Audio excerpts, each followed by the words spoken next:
Eu disse à nossa juventude que a última palavra de reflexão seria aqui. E eu queria pedir à nossa técnica que colocasse no nosso telão o versículo 10 do livro de Juízes, capítulo 2. Se você tem uma Bíblia, ligue a sua Bíblia ou abra a sua Bíblia. Juízes, capítulo 2, versículo 10. Esse é um dos versículos mais tristes da Bíblia. E vocês vão entender o porquê. A Bíblia diz: depois de toda aquela geração, depois que toda aquela geração foi reunida, seus antepassados, surgiu uma nova geração que não conhecia o Senhor e o que Ele havia feito por Israel. Eu vou pedir que a igreja possa ler, está projetado aqui, o versículo 10 de Juízes 2, mais uma vez. Vamos lá, igreja.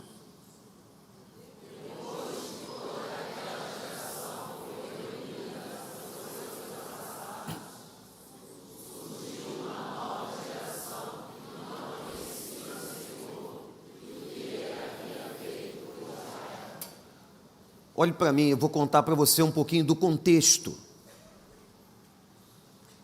Houve um grande líder na história do povo de Israel, que foi Moisés.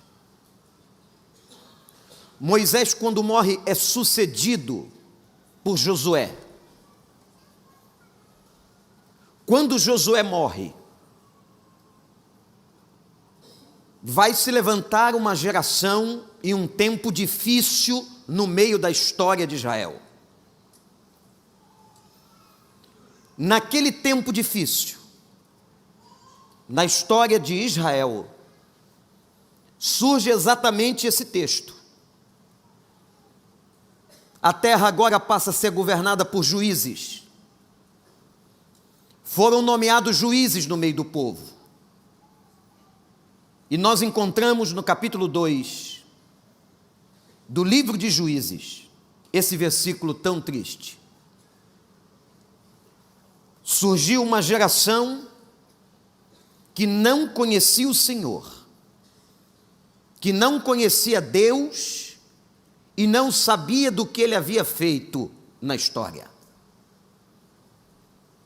É exatamente por isso que nós realizamos e investimos nesta geração.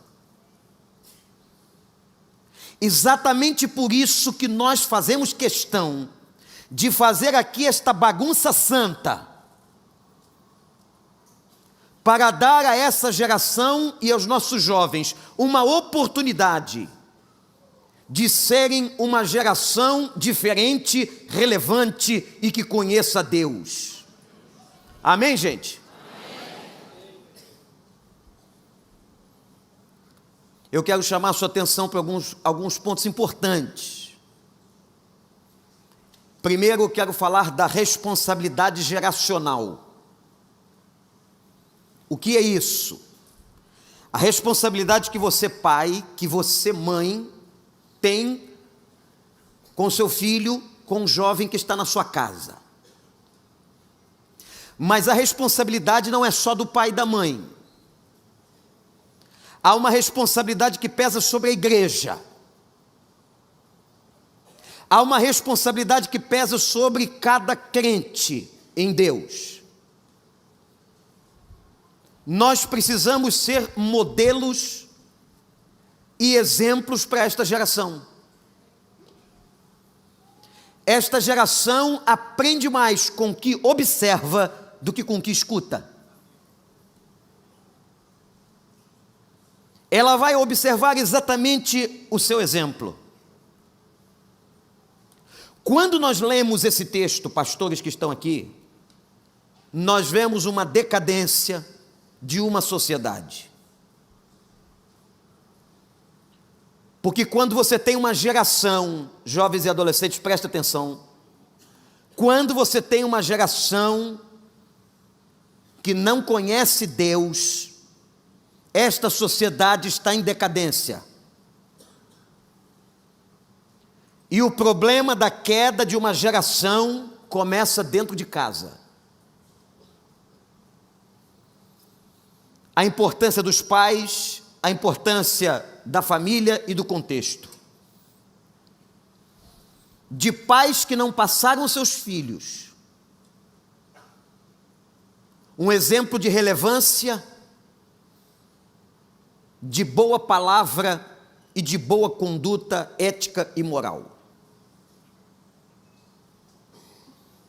O texto eu não o li todo, mas depois vocês podem ler todo o capítulo 2 de Juízes. Se quiserem ir um pouquinho antes, vocês vão ver a morte de Moisés. Quando Moisés chega com o povo de Israel até as portas da entrada de Canaã, ele morre no Monte Nebo, onde hoje é Jordânia. Deus levanta Josué, Josué espalha o povo e dá possessão da terra. E quando Josué morre, nós encontramos esse caos social, político e espiritual. Tem alguma semelhança com os dias de hoje? Tem alguma semelhança com os dias de hoje? Quando nós entramos nas mídias sociais, ligamos a televisão ou o computador, nós vemos uma sociedade decadente. E não adianta ficar culpando o governo e ficar culpando as pessoas, apesar de que cada um tem a sua responsabilidade. Eu tenho que olhar para dentro da minha casa, você tem que olhar para dentro da sua casa, de uma coisa chamada responsabilidade geracional. E quando você lê o texto, você descobre causas e consequências. São leis da física. Quais foram as causas de uma geração que não conhecia Deus, que não conhecia os feitos do Senhor? A primeira causa é declarada de uma maneira muito incisiva. Uma geração que não tinha experiência com Deus. E onde é que se aprende experiência com Deus? Se começa a aprender experiência com Deus dentro de casa. Pai e mãe, olhem para mim. Não espere que seu filho conheça Deus na universidade. Não espere por isso. Aliás, as nossas universidades, especialmente aqui no Brasil, até um pouco diferente do primeiro mundo, nos Estados Unidos e na Europa, estão cheias de homens ateus, que não entenderam ainda o limite da ciência. Quando o médico chega para um familiar e diz assim, não podemos fazer mais nada.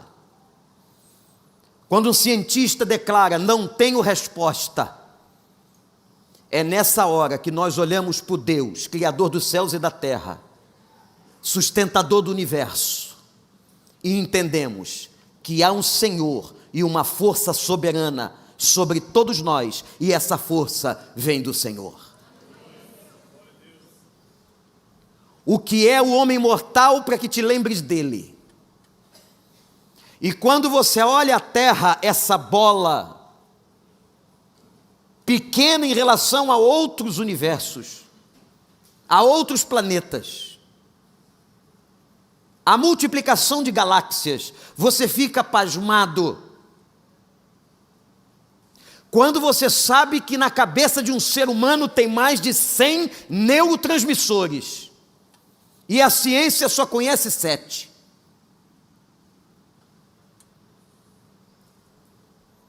Quando você sabe que o homem olha a natureza e não faz igual, você pergunta, de onde veio isso? E nós respondemos, não são os professores da universidade, nós respondemos, quem fez isso foi o Senhor. Acredite você ou não, aliás, a Bíblia, deixa eu dizer uma coisa para você, a Bíblia nunca se preocupou em provar a existência de Deus. E eu começo pelo versículo 1. A Bíblia diz assim: e Deus criou. E acreditar em Deus é uma questão de fé.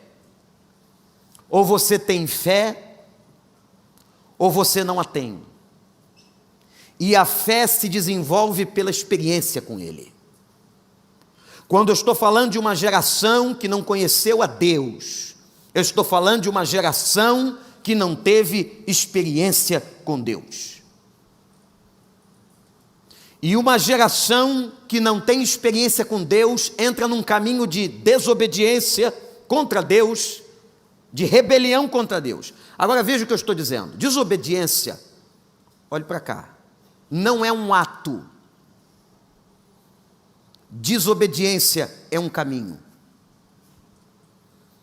A Bíblia diz que quando uma pessoa entra em caminhos errados, um abismo chama outro abismo. Quando o jovem entra pelo caminho da perdição, quando um adolescente entra pelo caminho da perdição, a sua vida é marcada por sucessivos erros. E parece que ele vai se afundando mais. Isso é uma lei espiritual, porque um abismo vai chamando um outro abismo. E diz o texto que essa geração que está aqui fez aquilo que o Senhor reprova. Há coisas na vida da gente que Deus aprova, mas há coisas na vida da gente que Deus não concorda. E Deus quer de você a sua felicidade. E tudo que está na Bíblia, tudo que nos foi revelado pela Escritura, é para nos trazer paz, e para nos trazer a presença de Deus, e para nos trazer alegria, e para nos trazer amor. O que está aqui é Deus, e Deus é amor. Portanto, tudo que foi revelado pelo Senhor contribui para o bem daqueles que o amam. A Ele toda honra e toda glória e todo louvor pelos séculos dos séculos. Mas uma geração que não conhece a Deus entra num caminho de morte. Faz o que o Senhor não se agrada. E houve uma coisa que foi marcante na vida daquela geração, chamada idolatria. O que é idolatria? Idolatria é quando eu tiro Deus do trono da minha vida e coloco qualquer outra coisa.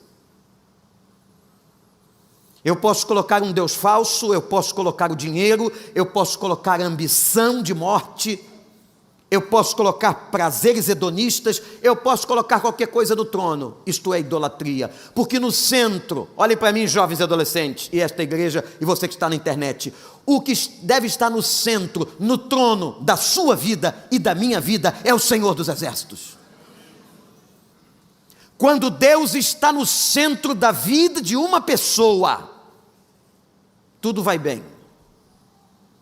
Mas quando essa pessoa destrona Deus, pelo poder do livre-arbítrio, ela tira Deus do trono, ela não tem Deus como ser mais importante, e ela coloca qualquer outra coisa, o nome disso é idolatria.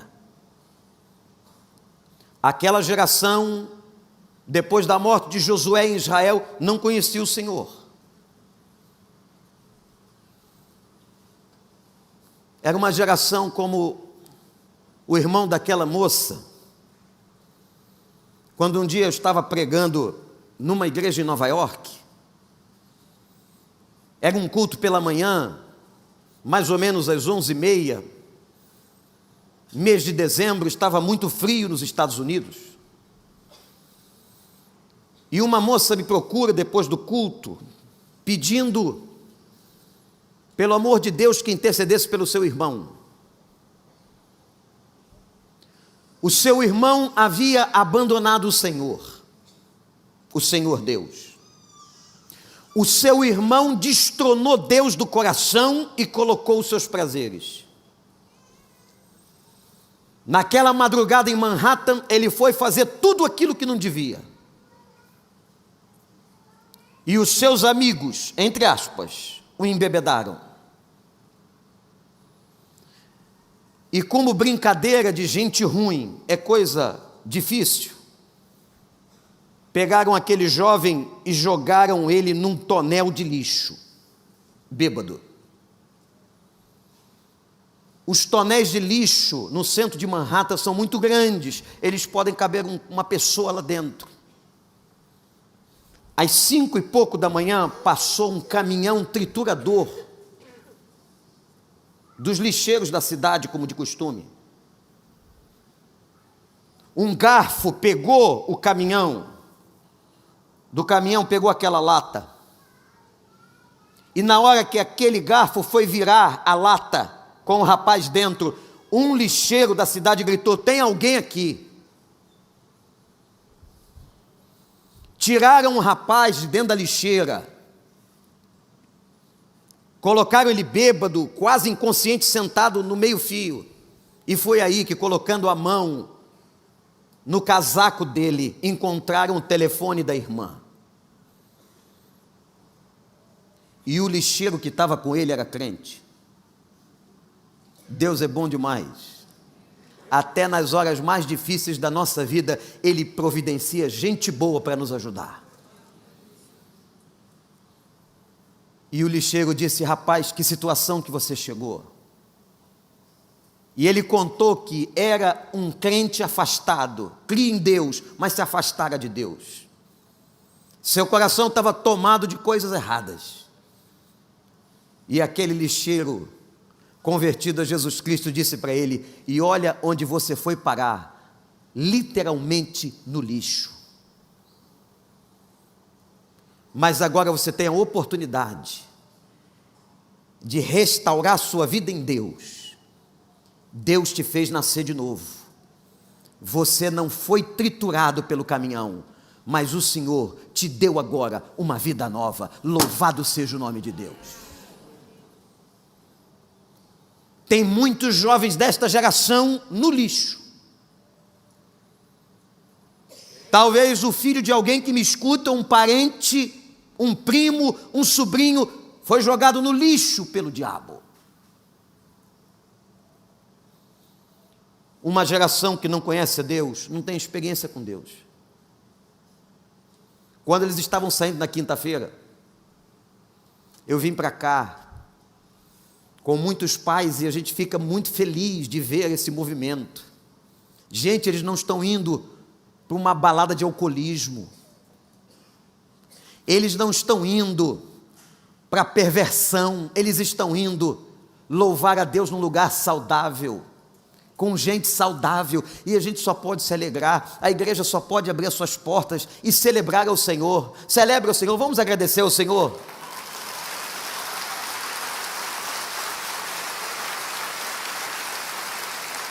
Enquanto eu estiver aqui como pastor, enquanto Deus me permitir, eles vão fazer essa bagunça santa toda vez.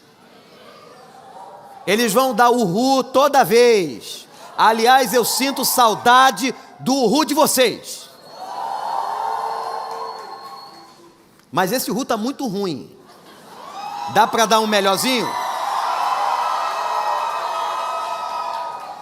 Melhorou. Deixa eles fazerem barulho. Deixa eles se encontrarem, porque ali eles tiveram um encontro que aquela geração não pôde ter. E tinha uma outra coisa que causou aquela geração tão envergonhada, tão distante. O texto diz que aquela geração não conhecia os feitos de Deus. Olha de novo a falha do sistema geracional. Você sabe como é que se passava a experiência com Deus dentro de casa? Era através do pai que contava para o filho. Não tinha como hoje essa multiplicação de Bíblias impressas nas várias versões, não. O pai sentava e contava para o seu filho, para a sua filha. Houve uma falha do sistema educacional daquela geração que se afastou de Deus. E os pais não contaram não só aquilo que Deus havia dito a eles, mas não contaram as experiências de milagre, pastor Tiago. Um pai contando para o filho: filho, um dia Deus falou comigo. Qual foi a última vez que você chamou o seu filho, a sua filha, para dizer a ele de uma experiência que você teve com Deus? A gente conta experiências que teve no trabalho, na vizinhança, no esporte, com o time de futebol, tudo isso é muito bom, mas conte aos seus filhos as experiências que vocês tiveram com Deus. Agora lembre de uma coisa, eu nunca esqueci na minha vida, quando eu ouvi de um pastor numa pregação: ninguém pode dar uma coisa que não tem. Sabe por que muitos pais não conseguem dizer aos seus filhos de uma experiência com Deus, de um sinal, de um milagre na sua vida, de uma maravilha? Porque nunca tiveram. E agora, pode ser que você, jovem, que foi lá para o retiro, tem um pai e uma mãe que não creem em Deus. Agora é a hora de vocês fazerem uma inversão aqui no texto e na história, e vocês vão contar a eles, e vocês vão dizer aos seus pais: pai, mãe, eu conheci Jesus Cristo, Senhor dos senhores e Rei dos reis.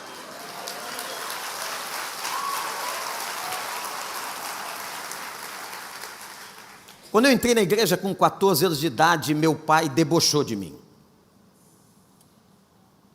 Ele era nada, um ateu, ele não tinha qualquer experiência. E toda vez que eu saía, eu tinha um incentivo contrário do meu pai, dizendo assim: já vai o meu filho que agora é Bíblia. Eu falava: pai, não sou Bíblia, eu sou uma pessoa. Mas antigamente chamavam os crentes de Bíblias, lembram disso? Lá vão os Bíblias. E um dia eu causei a maior decepção no meu pai. Eu tinha 18 anos quando disse a ele: pai, eu vou para o seminário. Ele: o quê? Eu vou para o seminário. E meu pai disse: filho, não foi isso que eu projetei para você. Eu falei: sei, pai, eu lhe respeito, mas o meu Deus projetou uma outra coisa para mim. Mas eu queria que você fosse médico. Eu falei: de certa forma, eu vou ser médico de almas. Eu vou cuidar de um outro tipo de coisa na vida do ser humano. E meu pai fez o rosto da decepção. Imagina o rosto da decepção. Eu fiz 5 anos de teologia. Depois fui fazendo outros cursos e me tornei pastor. Um dia meu pai estava em casa e eu disse para ele: pai, o senhor precisa conhecer o que eu conheci. O senhor só brinca, só ri, mas eu queria convidar o senhor para ir com a gente na igreja. E para a minha surpresa, meu pai, que era muito brincalhão, foi. E ele foi zoando tudo que podia ver. Ele entrou no templo mexendo com as pessoas. Ele brincava muito. Mas daqui a pouco eu comecei a ver que o rosto dele começou a mudar. Só que ele não sabia que quem ia pregar naquela noite era eu. E eu vi quando meu pai levantou a mão aceitando Jesus como Salvador, se rendendo à existência de Deus.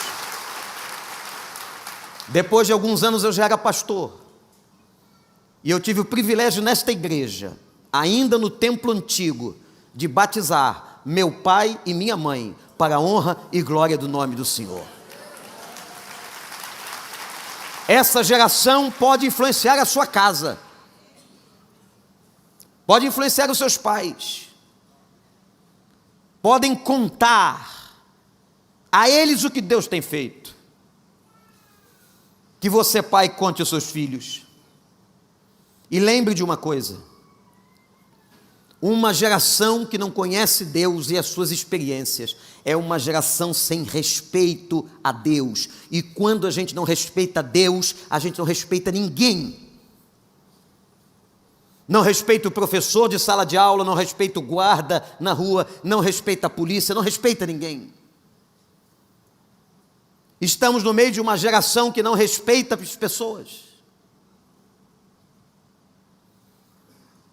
E quais são as principais causas? São essas que estão no texto. Anote no seu coração e leve para casa. Primeiro, é uma geração que não conhece Deus. E segundo, é uma geração que não sabe as experiências que Deus pode trazer à vida de um ser humano.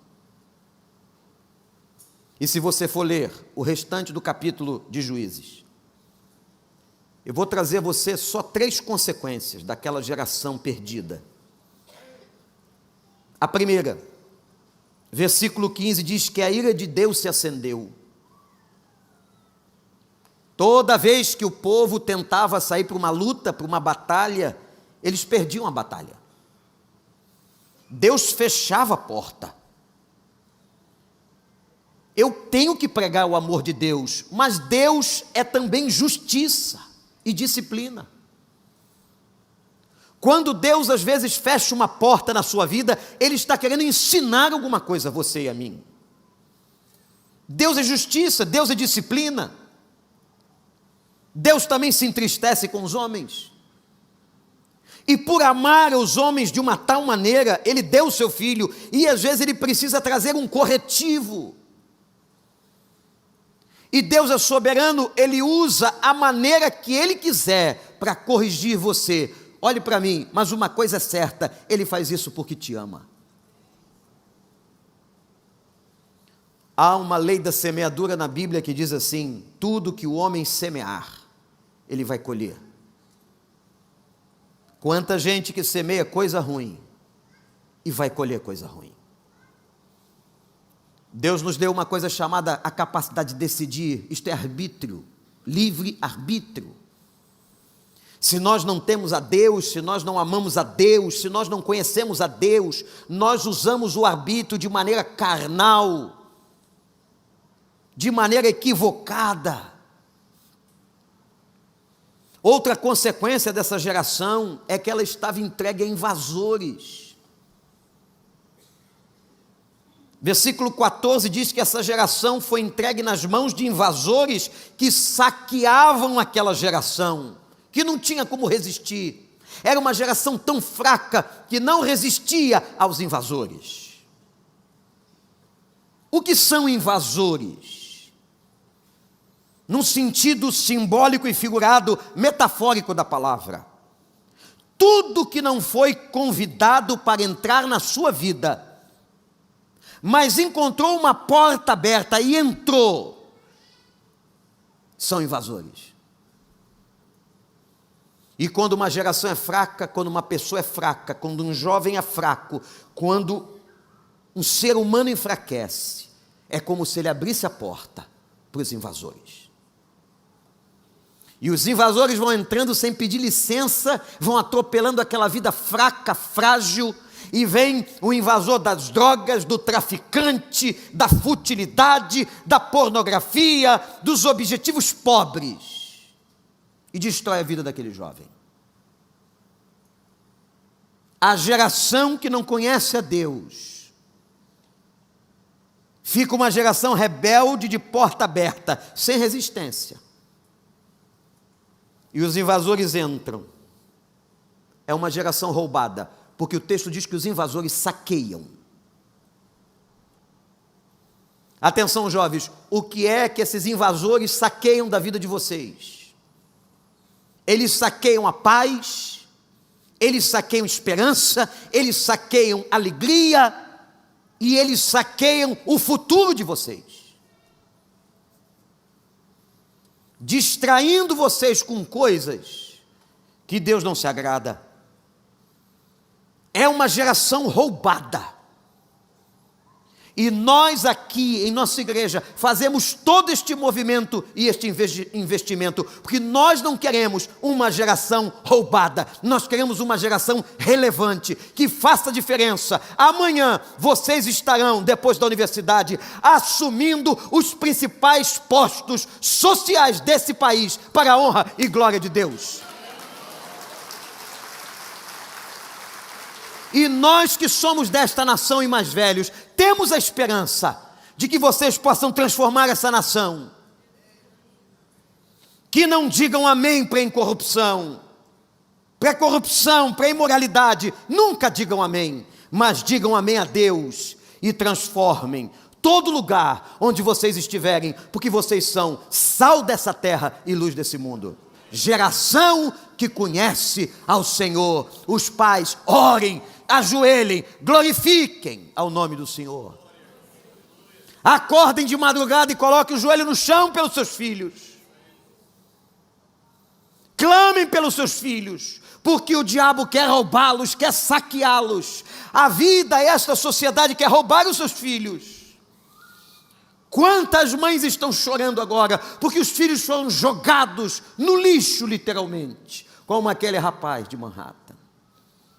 E infelizmente, muitos não saem. Quinta-feira nós vamos começar uma jornada de oração, você está convidado, eu sei que tem muitos pais aqui, de filhos que foram convidados a ir no retiro, estão conosco, muito obrigado pela sua confiança. Você está convidado a estar com a gente, a igreja é para todos, a porta está aberta, você que está na internet. Nós vamos começar uma jornada de oração com um homem de Deus, pastor Elton Rangel vai estar aqui. Esse homem foi pastor na Espanha, no norte da África, e foi pastor aqui, numa comunidade que eu também tive o privilégio de pastorear a juventude, a Igreja Batista em Moça Bonita, aqui em Bangu. Quantas vezes ele viu jovens que se perderam e o tráfico matava. Eram jogados nas valas de uma comunidade chamada Vila Vintém, em que o traficante chamado Celso, eu não sei onde está este homem hoje, esteve na minha presença. Eu era pastor de jovens muito novo. Imagina receber uma figura ilustre como essa. E Deus me deu uma impetuosidade, eu fui falando do evangelho para ele. E tomei coragem e disse: você precisa se converter. Ele estava tocado, mas ele disse uma coisa muito forte. Ele disse: pastor, eu vou me converter, mas eu tenho que fechar 3 ainda. Eu não sei se aconteceu. Eu sei que ele só deixava o pastor Elton tirar os corpos dos meninos das valas da Vila Vintém. E pastor Elton descia as valas para arrastar os corpos de jovens que o tráfico tinha matado. Isso é verdade. E não pensa que a miséria de uma geração é só nas favelas. Porque no outro dia, enquanto nós estávamos aqui em culto, uma moça de classe média alta pulava do 10º andar do condomínio Barra Bonita.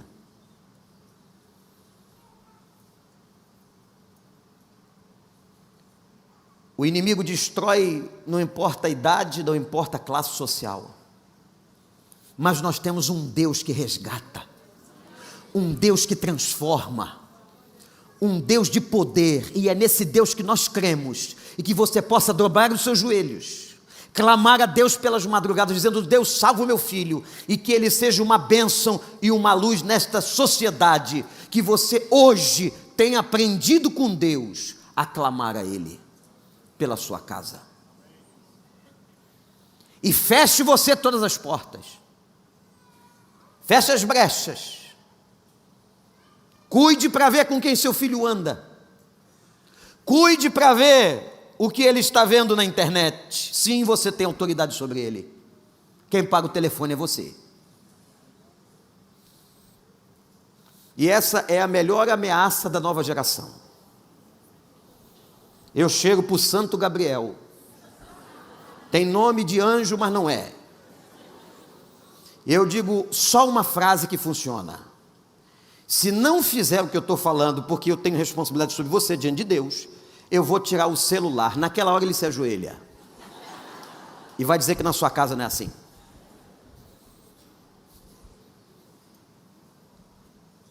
Mas pai, o senhor vai mexer? Vou. Você está acoplado à minha conta. Você está debaixo da minha responsabilidade. Me dá o celular.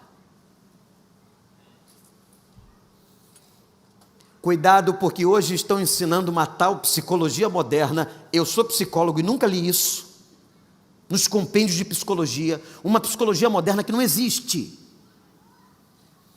Aonde não se dá limite nem disciplina. Isso não existe na história da educação, na história da psicologia. Discipline seu filho, ame o seu filho. Eu estou vendo aqui diretores de escola. Pergunte a esses diretores de escola se lá na escola eles não colocam disciplina aos alunos. Colocam. Não é verdade, doutora Elisângela? Lembre-se que um jovem, um adolescente está debaixo da sua disciplina. E com amor e sabedoria, você está aqui para ajudá-lo, até que ele possa criar todas as asas e voar sozinho. Mas quando ele voar sozinho, a Bíblia diz assim: ensina o menino e a menina no caminho que deve andar, porque até ficar velho, ele não vai se esquecer dele. Aleluia. Ensina aonde ele deve andar, para que você amanhã não chore. Ore hoje para não chorar amanhã, para não ter filhos roubados, para não ter uma família sem alegria. Os ismos dessa geração. Estamos no meio de uma geração que cultua o hedonismo, é prazer a qualquer preço, de uma geração que cultua o superficialismo, geração superficial. Acabaram com as bibliotecas e disseram que agora é tudo na internet. Não tem problema ser na internet. Mas eu queria que você perguntasse a um jovem hoje quantos livros ele leu na internet. Tudo. Um livro que eu digo relevante. Estamos desenvolvendo uma geração de superficialismo, uma geração hedonista, uma geração de ateísmo e de relativismo moral. Ah, isso aqui é verdade? Depende do ponto de vista. Segundo os princípios da filosofia, não existe relativismo com a verdade. Ou é verdade ou é mentira. Mas estão vendendo para os nossos filhos um relativismo para que você não creia. Quando eu vendo relativismo filosófico, eu vendo a falta de algo consistente. Porque se é relativo, não tem solidez. Se é relativo, não tem mensagem. Mas nós aqui temos mensagem, temos solidez, porque nós estamos calcados na verdade. Jesus Cristo que disse: eu sou o caminho, a verdade e a vida. Eu quero terminar dizendo que aquela geração de judeus perdidos nos tempos dos juízes era uma geração angustiada. A Organização Mundial de Saúde, e eu disse isso aqui há pouco tempo, revelou, no dia 3 de junho deste ano, numa pesquisa, que nesse tempo de 2 anos de pandemia, a ansiedade e a depressão cresceu 25% no meio da população mundial, especialmente entre os jovens. Uma geração angustiada. O versículo 15 do texto, do capítulo que lemos, diz que a angústia dominava o coração daquela geração. Uma geração angustiada é uma geração cheia de transtornos emocionais. E que triste que cresce o número de suicídios de jovens e adolescentes. Não é só aqui, é nos Estados Unidos, é na Europa, é no México, é na África. Uma geração que não conhece o Senhor. Uma geração angustiada que não tem paz. É uma geração de gemidos. Mas nós estamos aqui para pregar esperança e dizer aos pais que estão aqui, a você que está em casa pela internet ou neste lugar, que nós cremos num Deus que transforma realidades. Um Deus criador dos céus e da terra, que veio a este mundo na pessoa de Cristo, para pregar uma geração comprometida com Deus. E é isso que nós queremos, uma geração que faça a diferença, uma geração que ame o Senhor, uma geração que tenha experiências com o Senhor, uma geração de paz, uma geração de jovens equilibrados, uma geração de jovens abençoados, e que eles possam gerar outras gerações que façam diferença nesta sociedade. Clame ao Senhor por isso, entregue a vida deles ao Senhor, e nós nunca veremos o que aconteceu aqui em Juízes capítulo 2, versículo 10, uma geração que não conhecia Deus. Não, nós vamos ter entre nós uma geração diferente, uma geração abençoada, uma geração nas mãos de Cristo e não nas mãos do tráfico, uma geração que tem valores, uma geração que tem moral, uma geração que tem ética, uma geração que respeita, uma geração que tem futuro. Nós cremos no futuro de vocês, que Deus os abençoe todos os dias da vida de vocês.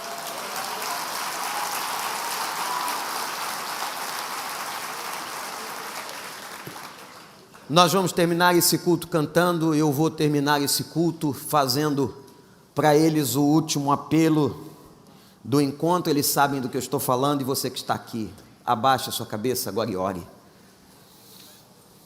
Pense em Deus. Pense nesta palavra da Bíblia que a gente acabou de pregar aqui, um versículo só que eu preguei, um versículo, de uma geração que lamentavelmente, lá no tempo dos juízes, depois de Josué, não conheceu o Senhor, e como sofreu. Mas você agora vai orar pelo seu filho, pela sua filha, por um neto, por um jovem. Você vai pedir a Deus, que Deus ilumine, que Deus abençoe a vida desse jovem que você está pensando agora. Pode ser que seja o seu filho. E eu vou desafiar os jovens que estão aqui, adolescentes que foram ao retiro. Vocês quiserem reafirmar o compromisso de estar na presença do Senhor, diante da igreja do Senhor aqui agora, se vocês querem reafirmar isso, vocês vão sair do lugar de vocês, vocês vão se ajoelhar aqui na frente, abaixo do palco, e nós vamos orar pela vida de vocês. Podem vir aqueles que quiserem. Pode ser que haja um jovem que não foi ao retiro, um homem, uma mulher que não foi, que é a primeira vez que está entrando aqui, mas só venha se você tem uma consciência pessoal. Não venha porque um amigo veio. Pode chegar bem para cá, olha, bem para cá, bem para cá. Cheguem bem para cá. Não venham porque um amigo veio. Venham se vocês querem realmente uma vida na presença de Deus e com Deus. Graças ao Senhor. Igreja, fique em pé. Fique em pé nesse momento tão importante. Olha quanto adolescente jovem aqui na frente. Essa geração vai conhecer o Senhor e vai contar as experiências que tem com o Senhor. Vamos adorar enquanto eles estão vindo. Depois a gente vai orar. Se você quiser vir, pode vir. Um pai, uma mãe. Se você pai ou mãe quiser vir, pode vir. Fique ao lado do seu filho. Diga: eu também quero na minha casa a presença de Deus. Tem pai vindo, graças a Deus. Tem mãe vindo, pode vir, pode vir, pode vir. Cante com a gente. Usa-me, Senhor. Que eles sejam flechas. Usa-me como um farol que brilha à noite, como ponte sobre as águas, como abrigo no deserto, como flecha que acerta o alvo. Eu quero ser usado da maneira que te agrada.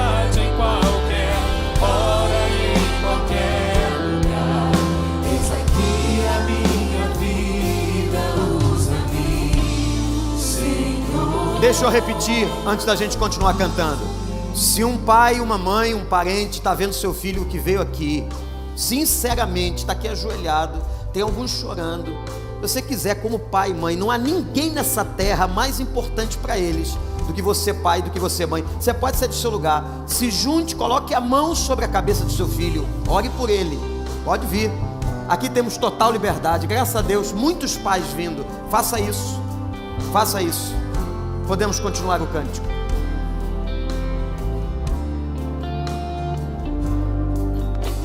Sonda-me, Senhor, e me conheces. Quebranta o meu coração. Transforma-me conforme a tua palavra e enche-me até que em mim se ache só ti. Então, usa, Senhor, usa-me, Senhor. Peça isso. Usa-me como um farol que brilha à noite, como ponte sobre as águas, como abrigo no deserto, como flecha que acerta o alvo. Eu quero ser usado da maneira que te agrade, em qualquer hora e em qualquer lugar. Eis aqui a minha vida, usa-me, Senhor, usa-me. Sonda-me, Jovem, ore. quebranta-me, transforma-me, enche-me, usa-me e usa-me. Sonda-me, quebranta-me, transforma-me, enche-me e usa-me como um farol que brilha à noite, como ponte sobre as águas, como abrigo no deserto, como flecha que acerta o alvo. Eu quero ser usado da maneira que te agrade, em qualquer hora e em qualquer lugar. Eis aqui a minha vida, usa-me, Senhor, usa-me. Há muitos anos eu não vejo uma cena tão linda como eu estou vendo aqui agora. De dezenas de jovens no chão chorando. E os pais aqui. Que coisa maravilhosa.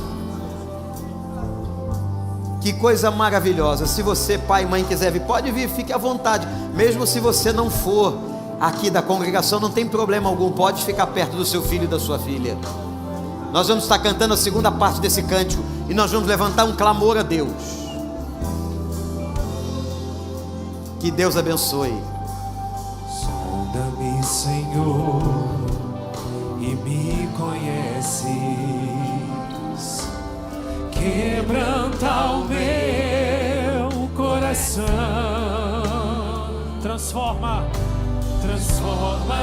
conforme a tua palavra e enche-me até que em mim se ache só ti. Então, usa-me, Senhor, usa-me como um farol que brilha à noite, como ponte sobre as águas, como abrigo no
sobre as águas como abrigo.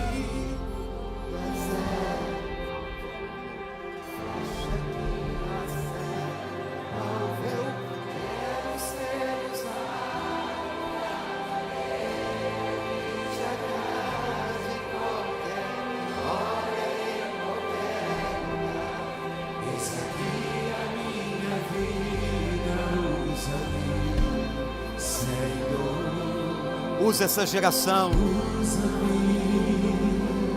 Você vai agora estender as mãos. A Bíblia fala de uma oração com imposição das mãos, como se em nome de Deus estivéssemos transmitindo poder. É um gesto simbólico. E nós vamos fazer isso agora com o pastor Guilherme, que liderou esse encontro sobre a vida desses jovens. E você, pai e mãe que está aqui, que talvez tenha um filho longe ou distante, clame a Deus, porque Deus costuma tirar gente da lata do lixo. Vamos orar. Deus, nessa noite, nós pedimos que gerações sejam reconectadas pelo Teu nome. Aleluia. Deus, nós pedimos que pais e filhos sejam ligados pelo poder do Teu nome. Amém. Deus, nós pedimos que paternidades sejam restauradas agora, no nome de Jesus. Deus, nós pedimos que toda família em conflito receba a paz, no nome de Jesus. Deus, nós pedimos que o Senhor seja o ponto de encontro entre pais e filhos nessa noite. Deus, que pais recebam do sacerdócio que o Senhor derramou, que filhos honrem seus pais, que sejamos conhecidos como uma igreja de famílias quebrantadas ao Senhor. Aleluia. Deus, que as nossas casas possam servir ao Teu nome. Deus, nós colocamos fim a toda ação de Satanás sobre as famílias nessa hora. Deus, nós fechamos a brecha, nós ungimos o umbral das nossas portas nesse momento e declaramos que a nossa casa pertence ao Senhor, a nossa família pertence ao Senhor. Os nossos filhos são Teus, os nossos pais são Teus. Ó Deus, que aonde há o caos, onde há o conflito, haja renovação nessa hora. Ó Deus, e se há feridas, que o bálsamo de cura seja derramado nesse lugar, nessa hora. Que compromissos sejam cumpridos nessa noite. Deus, que nessa noite sejam erguidos votos, que em cada casa sejam erguidos um altar de adoração. Nós profetizamos a queda de altares promíscuos nessa hora, a queda de mentiras, a queda de feridas, que todo adultério caia por terra no nome de Jesus. Nós profetizamos famílias saudáveis, filhos que amam seus pais e pais que amam seus filhos. E na autoridade do Teu Filho, que agora sejam erguidos filhos que honram seus pais acima de todas as coisas. No nome de Jesus nós oramos. Amém. Amém. Aleluia. Olha, nós vamos terminar o culto, mas nós vamos terminar, e eu quero agradecer a todo mundo, especialmente aos pais que estão aqui, porque seus filhos a primeira vez foram ao retiro.